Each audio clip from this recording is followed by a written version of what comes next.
So this is Peter Christopher, Director of the City of Adelaide, the Clipper ship here in Port Adelaide. He has been the director for 20 years now. Started in 2000. That's correct, yes. Okay. What's the ship built?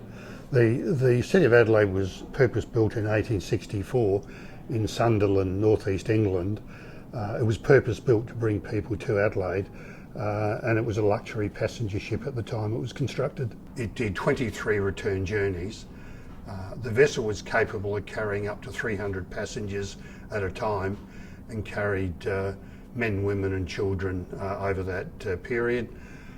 Going back from Adelaide to London, it carried very few passengers but quite a lot of cargo, mainly wheat, wool and copper. The ship has survived because it's been in constant use. It sailed here for 23 years. It was an isolation hospital in Southampton for 30 years. The Royal Navy took it over in 1923, renamed it the HMS Carrick, mounted guns on top, and it became a training ship for Navy cadets. So the fact the ship has been in constant use has meant it survived. It's also a very unique vessel. It's what's known as a composite vessel. It has an iron frame and a wooden hull, and there's only two of those that survive intact today, and that's the City of Adelaide that we're in at the moment and the Cutty Sark in London. The City of Adelaide is 5 years older than the Cutty Sark and in much more original condition. We now have the City of Adelaide in Port Adelaide, having moved it from Scotland in September 2013, arriving here in February 2014. I mean, this was such an amazing project because the ship face being broken up, we did what the UK authorities believed was impossible. They were going to break the ship up because they didn't believe it was possible to move it. They had to move it, it was on private property. And we came up with a plan which involved building a giant cradle under it, jacking the entire cradle up and moving the entire ship. So it's like an egg in an egg carton. And we built this giant 100-ton steel $1 million cradle here in South Australia with the help of the industry all through the state, shipped it over to Scotland, built it under the ship, jacked the entire thing up and moved the entire ship. Over the past 6 years, we've done a lot of work to clean the ship up, preserve it, present it. We take tours through it on a daily basis, and that's how we generate our income. We're a not-for-profit organisation, we're volunteers, 100% volunteers, and we're not government funded. This is Barry Murphy. Barry's also one of our volunteers. Every person you see is a volunteer, and we're currently preparing the ship to make it COVID safe for visitors. So we're putting a few more gates up. Yep. So Barry, do you want to explain what you're doing? I'm just making this gate to put on these stairs so you can shut it behind us so people don't come up there unless they know what they're doing to come up there. This is Sven. Sven's also a fellow volunteer. Sven, did you want to explain what you're doing?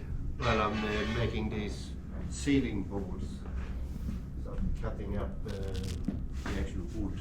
Yeah, we're replacing this entire deck. This is the saloon deck where the first class passengers were. So the work that Sven's doing will do this little remaining section. This is Brian. Brian is an electrician and does most of our work to maintain it inside. So instead of stumbling around the dark, we can thank Brian for that. That's me do the fumbling around in the dark. Yeah. Thank you. Okay. Now there's our workshop. So we've found Barry again. Follow me.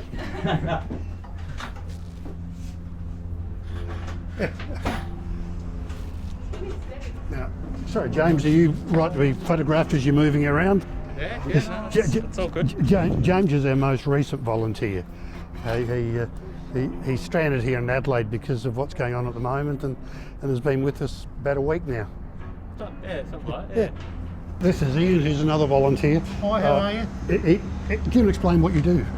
What do I do? I show people around the ship. Yeah. I tell them all about it. Fellow volunteers as well, who also do most of the trades work on the ship. So you've got Bob, Gordon and Bill. James you met earlier. So every day there's always something happening. and lots of work tidying the place up at the moment for the public. Elizabeth is also, as is everybody else, a volunteer. We're preparing to reopen the ship at the moment. So, Elizabeth, do you want to explain what you normally do down here? I'm the chief cook and bottle washer.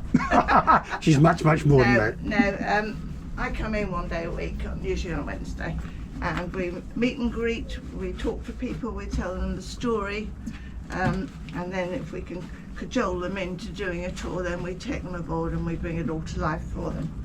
So that makes a difference. Thank you, Elizabeth.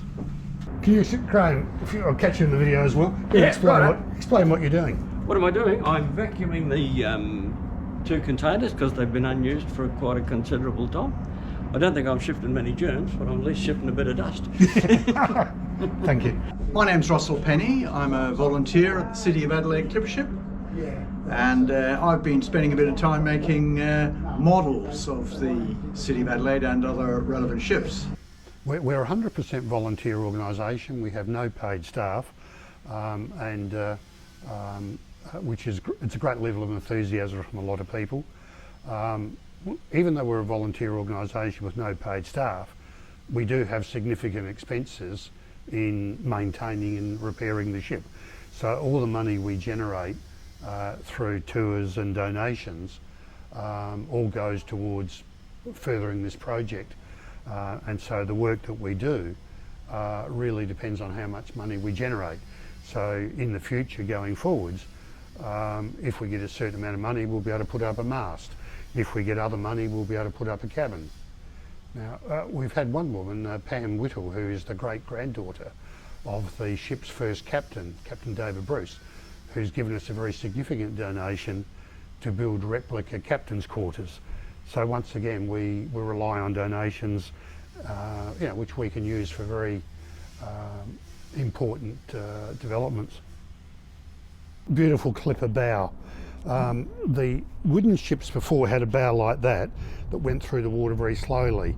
This has got a bow like an arrow because of the iron frame that's inside.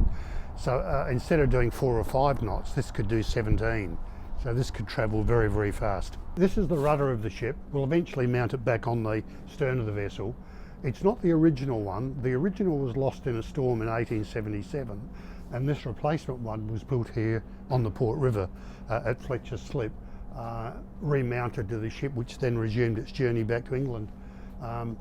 We've got it separate at the moment because we brought it out a year in advance of the ship, but we will mount it back on the ship in a couple of years' time. Modern ships have what's known as the Plimsoll line on them, which is the safe water line.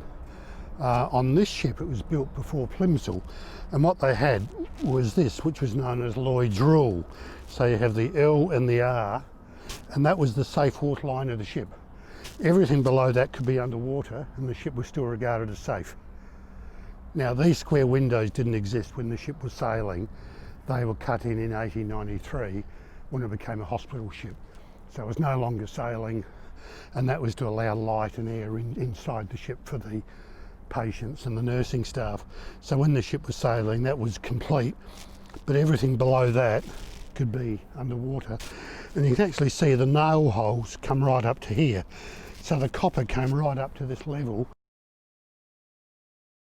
Everything in here, this was completely open from one end of the ship to the other, no bulkheads, no walls, and this was filled with cargo, bringing it to Australia and going back. This is one of the concerts we have on board. When we had a dinner on board the ship, we also had music in there as well. So we regularly do fundraising dinners in there.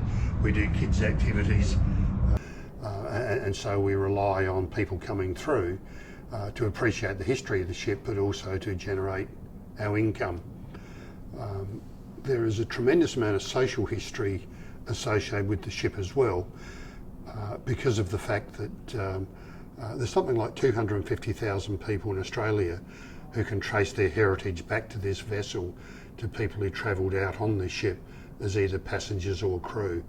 So the 3 really key elements about this ship are the ship itself and its life at sea and what it did once it stopped sailing. There's the social history of all the passengers and crew and their descendants, but there's also the campaign to save it, because the ship faced being broken up, and in 2000 we started a campaign to save the ship. We succeeded in moving it 13 years later with the agreement of the Scottish Government and the National Historic Ships Authority in the UK, and had now got the ship here.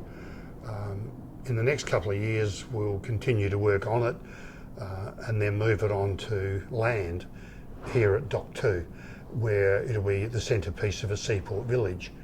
And once the ship is on land, we can then also look at putting masts back on it, a bowsprit, and actually staking it, making it look more like a real ship all over again. So that's a quick overview of the ship's history. And as we take tours around the ship, or now with self-guided tours, people learn about all the much more detailed information about different elements about the vessel itself. This is the original captain, Captain David Bruce. He was the first captain, he's the person who had the ship built, and then two of his sons were also captains here. Captain Alexander Bruce retired here to Adelaide and became the harbour master. So his descendants are here in Adelaide, and it was his granddaughter who gave us the money that we're going to use to build replica captain's quarters. But also there's Bible over here. So this Bible belonged to Captain Alexander Bruce, so it was the actual Bible used for services and burials at sea. If you look out this window here, that way, that ship there towed this ship in 1887 on our last voyage out of Australia. 1886, yeah. 1886. Yeah. I mean, we all learn from our history, and our past really determines who we are and what our future is. South Australia is a relatively young country, doesn't have a lot of significant history. And to have a ship like this, 156 years old, is really very, very significant. It's the oldest ship in Australia. It's one of the 10 most historic ships in the world. And to actually have that here in Port Adelaide is very significant, and for people to have the opportunity to come and be part of living history is really, really important. One of the things I didn't point out, which we should, if we look over here right at the top, there's a rat up there. Now all ships had rats, one of the things we do for kids is actually get them to search for these rats that are hidden throughout the entire ship. There's also a cat hidden through here as well. So even for the littlies, there's always something for them to look for. Now a lot of kids in particular have never seen a potty that goes under a bed. That was the toilet of the era. Now in this potty, we not only have a potty, but once again we have one of our rats. And the kids learn and experience about what a potty is, which is something they've mostly never seen before. They're used to modern flushing toilets, but also the rat is a novelty. So yeah, we try to cater for little kids as well, and with some sort of novelty value. This coat of arms is a replica of what was on the ship in 1864.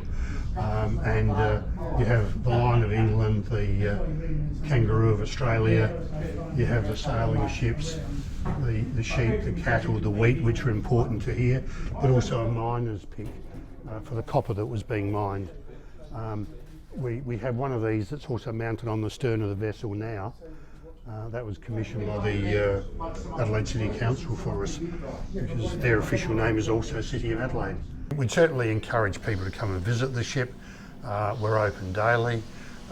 We have our website, cityofadelaide.org.au, and there's a provision for people to donate from that website.